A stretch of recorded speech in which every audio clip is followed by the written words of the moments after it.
Assalamualaikum warahmatullahi wabarakatuh. Selamat berjumpa kembali bersama saya dalam pembahasan prinsip dasar pelajaran biologi kelas 12 semester ganjil. Kali ini kita akan membahas tentang metabolisme. Sebelum kita bahas lebih jauh, masih ingatkah dengan gambar berikut ini? Ini menunjukkan ada tumbuhan, hewan, dan manusia melakukan pertumbuhan dan perkembangan. Perubahan-perubahan yang terjadi pada tumbuhan, hewan, dan manusia ini melibatkan sebuah proses yang sangat kompleks yang dinamakan dengan metabolisme. Apa itu metabolisme? Perhatikan gambar berikut ini. Di sini terdapat molekul yang lebih sederhana. Kemudian dengan adanya energi dari luar, dia akan membentuk molekul yang lebih kompleks atau lebih besar. Energi yang digunakan tadi akan disimpan di dalam ikatan-ikatan kimia pada molekul yang terbentuk ini. Inilah yang dinamakan dengan anabolisme. Misalnya terjadi pada fotosintesis, kemosintesis, sintesis lemak, dan sintesis protein. Bagaimana jika kebalikannya? Sebuah molekul besar atau molekul kompleks, kemudian dia terpecah menjadi molekul-molekul yang lebih sederhana atau molekul yang lebih kecil. Energi yang terdapat di dalam ikatan kimia kompleks tadi akan terlepas keluar. Hal inilah yang dinamakan dengan proses katabolisme.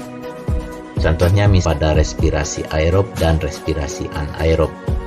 Dengan demikian, metabolisme terdiri dari anabolisme dan katabolisme. Anabolisme merupakan proses penyusunan atau asimilasi dari molekul-molekul yang sederhana menjadi molekul yang lebih kompleks dengan menggunakan energi yang kemudian energi tersebut tersimpan di dalam ikatan-ikatan kimia pada molekul yang terbentuk ini. Sedangkan katabolisme merupakan proses pemecahan molekul-molekul yang kompleks menjadi molekul-molekul yang lebih sederhana dengan menghasilkan energi. Sesuai dengan hukum termodinamika ke-1 dan ke-2, bahwa energi tidak dapat diciptakan dan energi tidak dapat dimusnahkan. Tetapi energi hanya bisa berpindah dari satu bentuk energi yang satu ke dalam bentuk energi yang lain. Proses perpindahan bentuk energi yang satu ke bentuk energi yang lain dinamakan dengan transformasi energi. Mari kita lihat perpindahan energi matahari melalui proses anabolisme yang terjadi pada tumbuhan dengan bahan baku molekul yang kecil yaitu CO2 dan air. Dengan bantuan sinar matahari ini, maka CO2 dan H2O akan diproses menjadi glukosa dan gas buang berupa oksigen. Proses seperti ini dinamakan dengan fotosintesis yang terjadi di dalam kloroplas pada tumbuhan. Organisme yang mampu melakukan anabolisme berupa fotosintesis seperti ini, karena dia membentuk makanannya sendiri, maka dia dinamakan dengan organisme autotrof. Bagaimana halnya dengan katabolisme? Katabolisme terjadi misalnya pada hewan kelinci ini. Kelinci ini memakan tumbuhan di mana di dalamnya terdapat hasil fotosintesis berupa glukosa. Kemudian, kelinci ini melakukan respirasi aerob. Melalui pernapasannya, oksigen akan mengoksidasi glukosa sehingga menghasilkan energi dan gas buang berupa karbon dioksida dan H2O. Peristiwa ini dinamakan dengan respirasi aerob yang terjadi di dalam mitokondria. Organisme yang melakukan katabolisme atau pemecahan molekul yang lebih kompleks menjadi molekul yang lebih sederhana biasa terjadi pada organisme heterotrof. Energi yang dihasilkan dalam bentuk ATP akan digunakan untuk aktivitas baik oleh kelinci ini atau hewan heterotrof lainnya. Kemudian ada sebagian panas yang dikeluarkan ke dalam lingkungan, maka panas yang dikeluarkan ke dalam lingkungan ini dinamakan dengan entropi panas. Kita akan melihat bahwa reaksi fotosintesis dan reaksi respirasi aerob merupakan reaksi bolak-balik.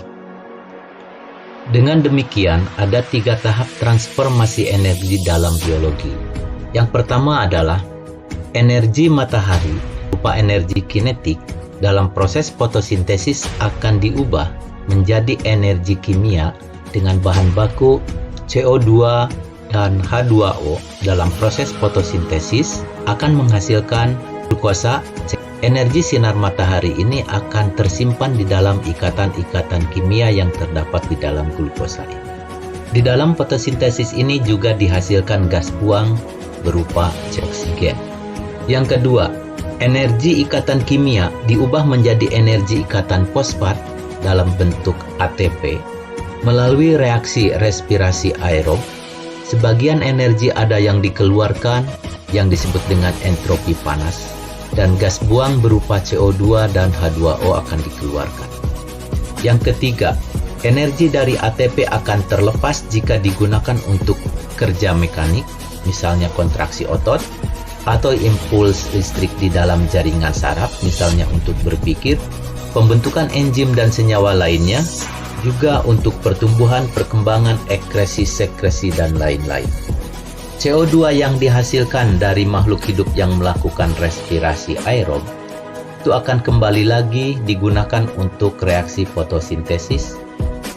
Begitupun juga dengan air akan kembali lagi digunakan untuk reaksi fotosintesis.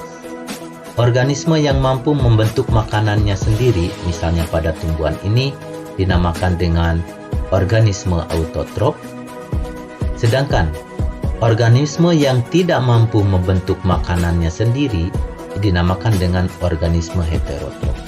Ada beberapa molekul yang terlibat di dalam metabolisme ini. Di antaranya ATP atau adenosin trifosfat.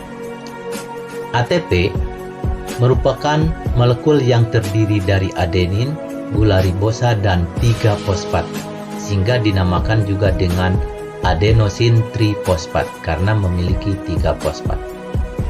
Energi yang terdapat di dalam adenosin trifosfat ini bersifat labil. Artinya, gugus fosfat mudah lepas dengan cara hidrolisis menjadi ADP. Jika salah satu fosfatnya terlepas, maka energi akan dikeluarkan sehingga menjadi ADP atau adenosin difosfat. Tetapi adenosin difosfat ini bisa kembali juga menjadi ATP jika fosfat masuk kembali, sehingga akan membentuk siklus ATP menjadi ADP, ADP menjadi ATP. Yang kedua adalah enzim. Enzim merupakan biokatalisator, yaitu senyawa organik yang dapat mempercepat atau memungkinkan terjadinya reaksi kimia di dalam tubuh makhluk hidup. Untuk mempermudah memahami tentang sifat-sifat enzim, perhatikan gembok ini. Manakah dari ketiga anak kunci ini yang mampu membuka gembok yang terkunci ini? Yang nomor 1 dan nomor 3, ukurannya sudah berbeda, serta gigi-gigi atau dinding-dinding aktifnya beda.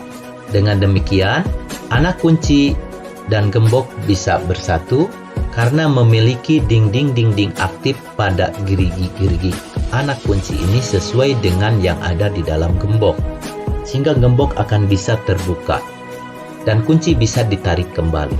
Dengan demikian, kunci untuk mempercepat pembukaan gembok, tetapi dia sendiri tetap sebagai anak kunci, tidak terjadi perubahan di dalam diri anak kunci ini. Memahami tentang kunci dan gembok ini merupakan analogi dengan mekanisme kerja enzim. Kalau dianalogikan, substrat itu adalah gembok, enzim ini adalah anak kunci. Kemudian terjadi penyatuan antara enzim dan substrat sehingga terjadi reaksi menghasilkan produk dan enzim. Jadi enzim ini tetap bentuknya tidak berubah, sedangkan substrat akan berubah menjadi produk. Dengan demikian, mekanisme kerja enzim yaitu adanya enzim, adanya substrat, menjadi enzim substrat, kemudian menjadi enzim dan produk. Adapun spesifikasi kerja enzim, kita kembali lagi ke dalam kunci dan gembok, bahwa kunci yang bisa membuka gembok yang terkunci adalah kunci yang sesuai gigi-giginya dengan gembok. Hal ini terjadi juga pada enzim dan substrat yang akan dirubah. Dinding-dinding aktif yang terdapat pada enzim harus sesuai dengan dinding-dinding aktif yang terdapat di dalam substrat, sehingga akan membentuk enzim substrat dan menghasilkan enzim produk. Spesifikasi kerja enzim bekerja secara khas, artinya satu enzim hanya untuk satu substrat, atau dianalogikan dengan satu kunci hanya untuk satu gembok. Bagaimanakah peran enzim di dalam reaksi dan keikutsertaan enzim di dalam reaksi? Enzim itu bersifat mempercepat reaksi, seperti halnya pada kunci. Walaupun selama ratusan tahun, jika gembok yang terkunci ini tidak bertemu dengan kunci yang sesuai, maka gembok ini tidak akan bisa terbuka. Tetapi, jika gembok ini menemukan kunci yang sesuai, maka dalam waktu sekejap, gembok yang terkunci akan menjadi terbuka. Kunci ini mempercepat reaksi. Hal ini juga sama seperti pada enzim. Zat yang dapat mempercepat reaksi dinamakan dengan katalisator. Karena enzim merupakan zat organik yang terdapat pada makhluk hidup, maka enzim dinamakan juga dengan biokatalisator. Lihat kembali analoginya antara gembok dan kunci. Bahwa ternyata kunci tidak ikut bereaksi. Jadi dia setelah melakukan proses percepatan reaksi, maka kunci akan tetap bentuknya seperti kunci. Itu pun terjadi pada enzim. Jadi enzim setelah melakukan reaksi pemecahan substrat misalnya, maka produk itu akan berbeda dengan substratnya, sedangkan enzim akan tetap sama. Dengan demikian, keikutsertaan di dalam reaksi, enzim tidak ikut bereaksi. Tetapi enzim hanya mempercepat reaksi. Bagaimanakah halnya dengan energi aktivasi? Silakan amati grafik berikut ini. Di sini ada grafik yang merah. Ini menunjukkan kecepatan reaksi tanpa menggunakan enzim. Maka energi yang digunakannya itu adalah lebih tinggi dibandingkan dengan grafik yang berwarna biru ini, di mana reaksinya menggunakan enzim. Sehingga, kalau kita bandingkan antara grafik yang merah dengan grafik yang biru, grafik yang merah menggunakan energi yang cukup tinggi, sedangkan grafik yang biru dengan menggunakan enzim menggunakan energi yang lebih sedikit. Hal ini bisa dianalogikan dengan gembok dan kunci. Jika tidak terdapat anak kunci yang sesuai, maka gembok yang terkunci ini bisa dibuka dengan cara digergaji. Tentunya menggunakan energi yang sangat besar. Tetapi jika ada anak kunci, maka gembok akan terbuka lebih cepat, sehingga menurunkan energi aktivasi. Dengan demikian, adanya enzim itu akan menurunkan energi aktivasi. Selain itu, kerja enzim sangat dipengaruhi oleh suhu. Enzim akan rusak pada suhu terlalu tinggi atau terlalu rendah sesuai dengan spesifikasi enzim. Enzim juga dipengaruhi oleh pH. Perhatikan grafik berikut ini. Enzim pepsin yang terdapat di dalam lambung, maka dia akan bisa bekerja dalam suasana asam. Karena di dalam lambung suasananya asam, enzim pepsin ini tidak akan bisa bekerja jika dalam suasana bukan asam. Kemudian, enzim petialin yang terdapat di dalam mulut itu akan bisa bekerja dalam keadaan netral. Dan enzim petialin ini akan rusak jika dalam keadaan basah, seperti yang ada di dalam usus. Di dalam usus, tripsin akan bisa bekerja kalau dalam keadaan basah dan tidak bisa bekerja jika netral ataupun asam. Dengan demikian, enzim akan rusak pada pH terlalu asam atau terlalu basa sesuai dengan spesifikasi enzim. Faktor yang mempengaruhi kerja enzim lainnya itu adalah inhibitor, atau disebut juga dengan penghalang atau penghambat. Ada dua macam inhibitor. Yang satu disebut dengan inhibitor kompetitif, yaitu di sini ada enzim, ada substrat, kemudian membentuk enzim substrat, dan akhirnya membentuk enzim produk. Tetapi sisi aktif produk ini sama dengan sisi aktif substrat. sehingga antara substrat dan produk akan berlomba-lomba masuk ke dalam sisi aktif enzim. Jika produk yang masuk, maka produk tersebut menjadi inhibitor karena substrat tidak bisa masuk ke dalam enzim. Yang kedua adalah inhibitor allosterik. Inhibitor allosterik akan mempengaruhi sisi aktif dari suatu enzim jika inhibitor itu menempel di seberangnya dari sisi aktif enzim, sehingga bentuk dinding aktif enzim ini berubah dan akhirnya substrat tidak bisa menempel ke dalam enzim. Maka keadaan seperti ini dinamakan dengan inhibitor allosterik. Dan yang terakhir, kerja enzim sangat dipengaruhi oleh konsentrasi substrat dan enzim.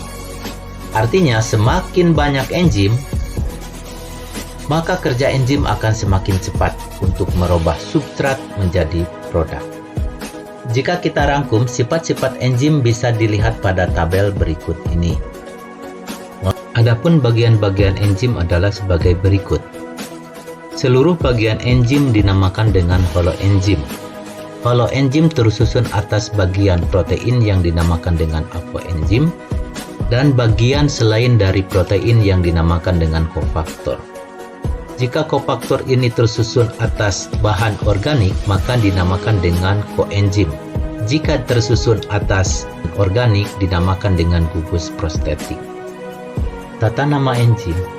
Nama enzim sesuai dengan nama substrat yang akan dipecahkannya dengan menambahkan suku kata ase pada akhir kata substrat. Misalnya, protein menjadi protease, amilum menjadi amilase, maltosa menjadi maltase, laktosa menjadi laktase, sukrosa menjadi sukrase, lipid menjadi lipase.